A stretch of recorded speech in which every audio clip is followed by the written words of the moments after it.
What do you make of the 49er quarterback competition or whatever you want to call it at this point? Yeah, I mean, I'm kind of struck by the difference between this year and last year with Lance. With last year at this time, OTAs, they were doing everything to sort of anoint him as the starter, prop him up as the starter. And to his credit, he did everything right. He said everything right. He kind of carried himself right. He looked good in the OTAs, et cetera, et cetera. He was the guy heading into the season. This year, that guy is Purdy. I mean, Purdy was the first guy to talk to us at the podium. That's usually the slot that the starting quarterback gets. And that goes with everything that Shanahan and Lynch have been saying. Once he's healthy, he's the guy. The bigger storyline, the more intriguing part is who's number two.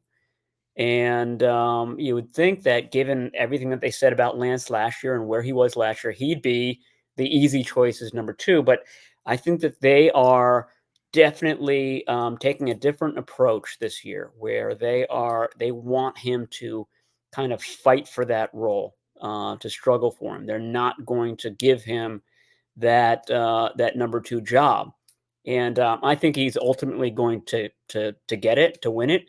He's starting out ahead of Sam Darnold, despite Shanahan saying that they're even and everything's going to even out. Lance is the incumbent. He knows the offense. He was the starter last year. He's ahead of Darnold at this point. Darnold has to catch up with him and beat Lance out at some point between now and September 10. And I just think that probably Trey Lance is gonna, I'm gonna go with a guy who's got the lead right now in that one. I don't think that Lance is more supremely talented than him, but I just think that that's probably the way it's gonna work out. But that's probably the most important competition on this roster right now. And it's funny. I've had people suggest to me that, we're all blowing this Niner quarterback story up and it's not as big as this and this and that. And then part of me says, yeah, you're probably right. But then the more I think about it, the more I think, well, wait a second. The Niners are an iconic franchise. They've been in 3 of the last 4 NFC championship games. They're a perennial Super Bowl contender. They're literally the only contending team that has a kind of a question mark at quarterback. And it's an incredibly interesting question because of their investment in Lance and the unbelievable nature of the pick with Purdy and now the reclamation of Sam Darnold. I mean, I don't know. In some ways, I wonder if we're talking about it enough. This is a really, really incredibly compelling story about the most compelling position in the most compelling sport in America.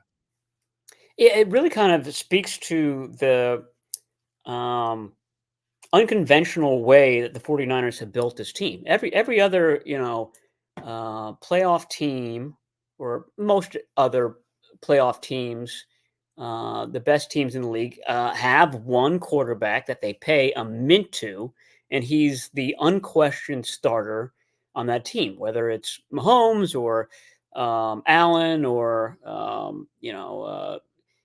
Lamar Jackson, et cetera, et cetera. It's a quarterback centric roster. That guy makes scads more money than everybody else does. The 49ers is different. They've got 3 very affordable quarterbacks, and it's everybody else.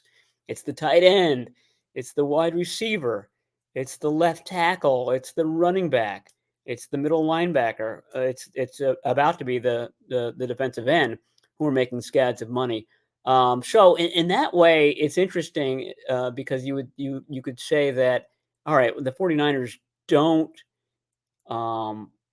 put the huge emphasis on the quarterback that other teams do. At some point, they'll have to make that decision, but they can get away without doing it for a while, which kind of allows them to have this question about this pecking order question that they have going into the season. But you're right; it's entirely unique to the NFL to have a team this good have this many questions about the top position on the team. There was an incredibly compelling moment. It was a Tuesday media day after the Miami game, and I went into that locker room and I thought to myself, this is going to be really interesting today because Jimmy's gone for the year, and we're going to get a real sense whether the PR staff likes it or not, whether the 49ers want to have an edict or not. We're going to get an organic sense from talking to these players. Do they feel like the season's done? Do they feel like the season's in peril? Do they feel the same about the season as they did prior to Jimmy going down? And I left that room and I was just floored. The mood was light. The feeling was hopeful. There wasn't like, hey, we're trying to talk ourselves into we're still contenders. It was guys looking you in the eye saying, we feel great. We can win with this guy. I mean, they were all in on a seventh round draft choice who had only come off the bench and had never made an NFL career start. And yet they were all in that they were still very much a Super Bowl contender. And I got that feeling from any number of guys. You were in that exact same room on that exact same day. Did you? I mean, you've been covering it better, longer than I have face to face in the locker room. So you kind of know the expectation. I wasn't sure what we were going to get, but I was floored by the optimism, and it was genuine. It wasn't like some PR guy or Shanahan said, "Guys, look, the media's going to be in here in 15 minutes, and I want you guys to all put on a pretty face and sunshine this thing up." No, I didn't get that sense at all. I got the sense that these guys made their own determination that Brock Purdy was good enough. Give me your perspective on that day. And what were you expecting driving down that day? Do you Well, I remember? mean, Garoppolo gets hurt early on, and I think there was that question mark, when that happens. I think that the fact that um, nobody had that panic after the game was because when Brock Purdy came in, he looked a lot like Garoppolo in that game. That offense did not have to change a beat.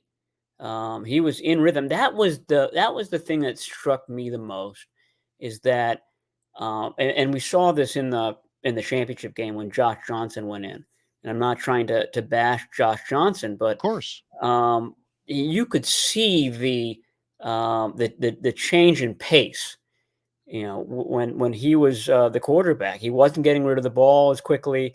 Everything was slowed down, and it was palpable when Purdy went and he's a seventh round pick, and he barely played in training camp. Got some scant work with the third team group. We didn't see a lot of him.